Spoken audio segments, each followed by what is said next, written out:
and welcome to the Latvian Football Podcast. It's been a month since we last spoke to you. It's been a month of exciting Virsliga action, and so we are here to talk about what happened and to talk about some very relevant topic that might not be super pleasant, but we'll get to that in a moment.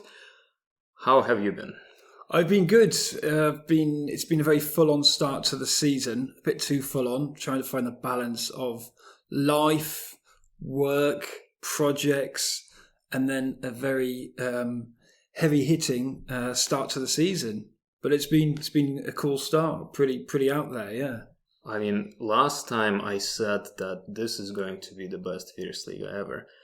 And I mean, am I right? I only have 4 years Virsliga experience, so this has been a great season, and there's been some really good football. There's been lots of drama. It's been a difficult start for some teams, and it's been non-stop. So it's certainly been entertaining. So we're recording this after match day 5, and by the time it's released, it'll probably be around match day 6. But up until last week, Daugavpils were leading the Virsliga table convincingly. Not on a technicality, but because they earned it. Yeah. Who would have thought that? I didn't, because I put them last in my predictions. Well, I think they've found the perfect balance this season, but I'm sure we're going to talk about it a little bit later. But they've got the city seem to be behind them. Great turnout last game.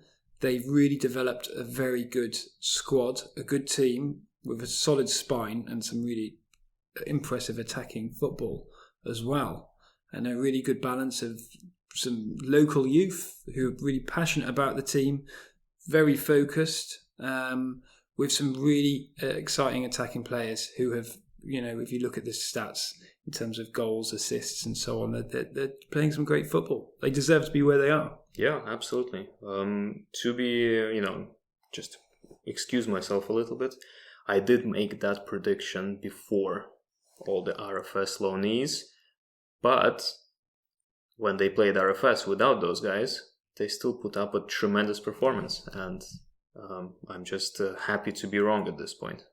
Yeah, I think that they've stood out. They've stood out because their defence they've conceded so few goals.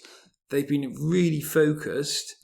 They've used the right players at the right time, and their tactics have been spot on.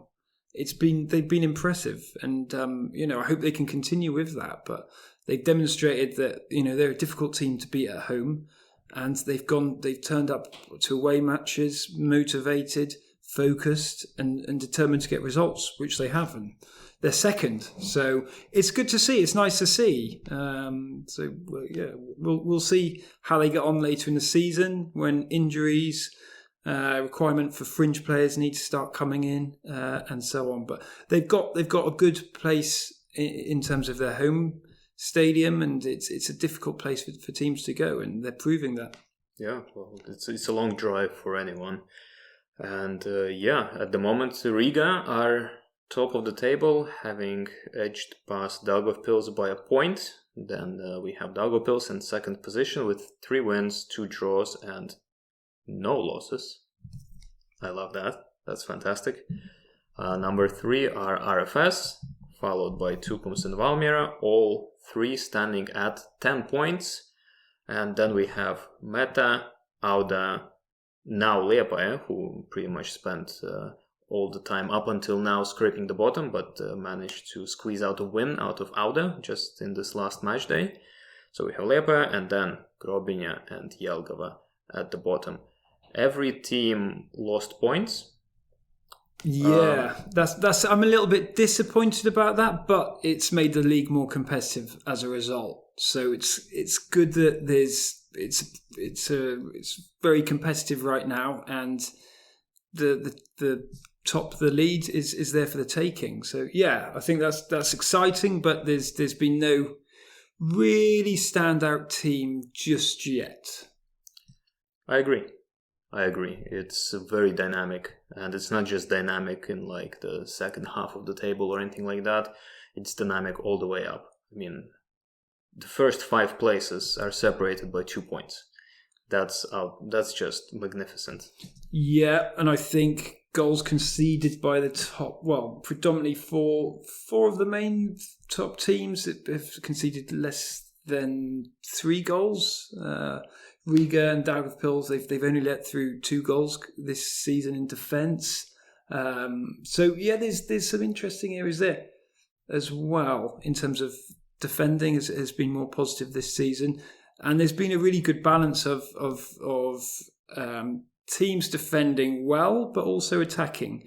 I think some of the experience in the league has been seen with some big defensive errors as well, though. But overall, in terms of the goals scored and the goals conceded, it's looking like a very professional league at the moment so far. There's not been a major, other than a 5-1.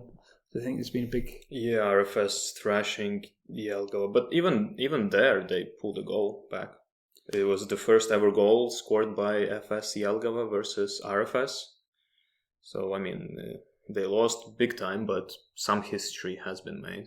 Some history's been made, but they got outplayed. And they came out thinking that they can play equal to RFS and immediately got hit by 2 or 3 fast counterattacks, and they were 3-0 down. Yeah, very early in the game. Yeah, bottom of the league. I think Grobina, maybe they've been the most impressive of the 3 at the bottom at the moment. But yeah, Jelgava, they're sitting at the bottom for a reason. They're not their performance. They haven't really turned up so far this season. So we'll see what happens there. It's a bit of a disappointment with Jelgava. Grobina, it's a bit misleading where they are, because even though they are yet to win a game, unlike Jelgava, they actually control the ball a lot of the time. It's just really a matter of time until they squeeze the points that they deserve out of the league. Do you think they're going to stay up? Do you think they'll be all right this season? I think based so. on what you've seen. Yeah, I think so. I think it's a teething period now that they're in Virsliga, but again they have no issue controlling the ball. Defensively, they're all right.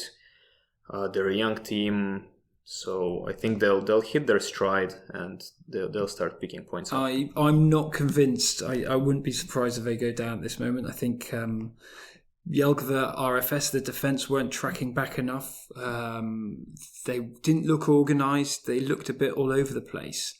Not quite as bad as Leopaya this season, but they're going to have a hard season. I think they didn't make some big changes in pre-season. They've got a new manager, but I think it's not going to be an easy season for Jelgava.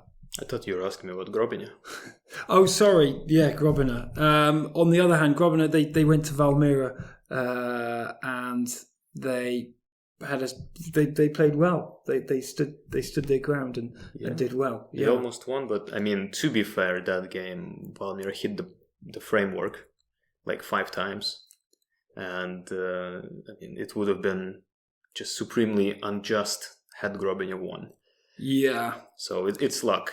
Yeah. That one. But Jelgava, Jelgava, I agree. If they keep as they are, and I thought they'll have difficulty because of their no loaned players made up rule, but right now they're just not showing anything that would inspire confidence. Yeah, so you think Grobina are going to be fine? Jelgava, on the other hand? I'm concerned. You're concerned, yeah.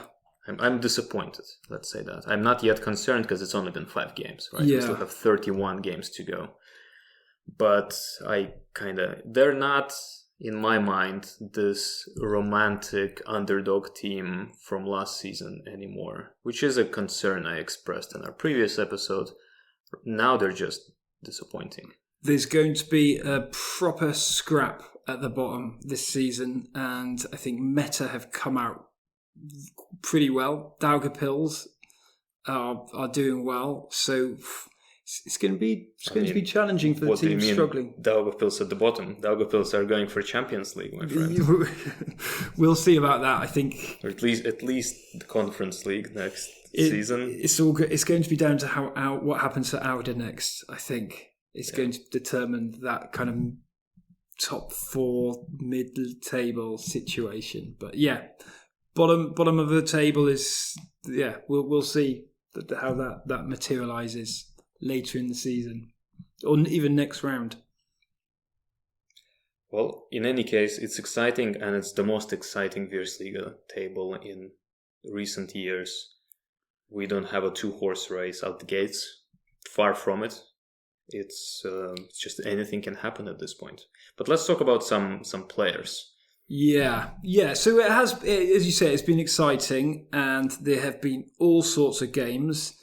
I felt that the team started a lot more organised, and you could see a lot more strategy in games earlier on, and it's become a bit more spread out in terms of how teams have approached games, and that you can see that a little bit in the players as well.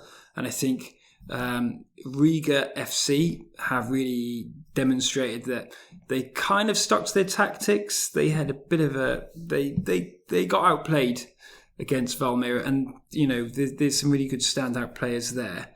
I think Muzinga, he wasn't match sharp against Valmiera, but he's suddenly been put into a holding midfield role, and I think that's been a stroke of genius by the Riga manager. I think that might fix Riga FC's defensive midfield situation and problem that they had last season. So I think he's one player. Didn't play so well against Valmiera, but he I don't even want to name him first, but he's the first that popped into my mind. I think that's going to make a big impact on the Riga team. How about yourself? What do you think in terms of Muzinga? Yeah, Muzinga, and then the standout players. I mean, Muzinga is a great talent that's been in Riga FC for a few years now. So he played in Dijon previously in France. So he's great. We know that. He, as at least as Jurgis Counts pointed out, he can be a bit lazy, and you can see that he doesn't like to run a lot. So in that sense, holding midfield might be a better role for him than right back or right wing back, where you have to run a lot. But he can play pretty much anywhere in the midfield and defense. I feel like so. Yeah. So, and I think not necessarily a standout player, but someone who's going to do something good this season. He's an important player for Riga FC, no doubt. Yeah. I think Balodis for Valmiera. They lost against Auda, but he's a sort of character that team needs right now, and he was aggressive, he was motivated, determined, and he tried to get the team moving. And I think that's what they missed last season, someone who had a bit of fire in their belly, and he scored a goal against Auda. And Valmiera kept 2 clean sheets as well against Riga FC and RFS, and they were very focused, really focused against those 2 big teams. So 2 clean sheets. I think he stood out as a captain, and he's played well. He's been playing some good football. Auda result was really disappointing, and that was partly down to his defensive partner making some stupid mistakes and losing concentration. Yeah. But yeah, he's another one. Balodis for Valmiera at the back. Yeah, I think he's been excellent. Do you want me to continue? Yeah, just go through your list. Go through my list. Okay. I think Auda, we'll see what happens with Auda. I think they're lacking league experience right now. But the Nigerian winger, Oguni, excuse my pronunciation, but yeah, he's scored 2 goals, got 1 assist. I saw him. He was non-stop going up, attacking, taking the ball forward. I think he's doing quite well. Then I think Emerson, not a big fan. I don't think he pulls his weight in defence, but he's had quite a big impact. And then the other player, talking of midfielders, has been Valmiera's Ukrainian holding midfielder, Korobenko. I think he's he's really talented. He's got he's a very technical player. He against Riga, he was outstanding, and I think. And working within that trio of midfielders at Valmiera with Vapna and Gustavo, they really had an excellent work rate start of the season. Dropped off a little bit against Auda, but yeah, Korobenko is looking like a very good player and one to look out for. And I think he's holding that Valmiera midfield really well at the moment. Particularly, I was surprised. I didn't think much of him, but I mean, the guy is doing great stuff.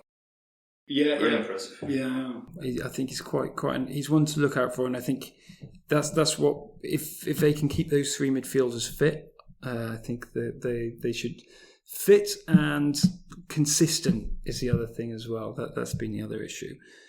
Yeah, I think that's my main players, and we've done our top 11 this for March and April. Traore as well for Daugavpils as well has been pretty solid, scoring goals and helping them with attack. And of course, Regjar as well. Yeah, Marco is amazing. He is not. It looks like he's not going to be a one season wonder. He picked up right where he left off last season, and he just keeps on scoring goals. And in fact, his goals scored exceeds his expected goals by a few points, which is very, very impressive. Other than that one empty goal that he missed in the last game, other than that, there's just no fault to his game, and it's. I mean.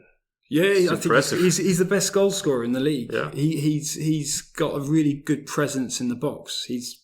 You'd want him in your team. And he just became the top goal scorer ever for Riga FC with a whopping 27 goals. Yeah. Which is good on you, Marco, but that also kind of says a lot about Riga FC. Yeah. He's got some good players around him as well, delivering the ball. So, it's but they're the players that have stood out for me. There's plenty, but I think in terms of consistency and pivotal to game results, they're the ones that stood out.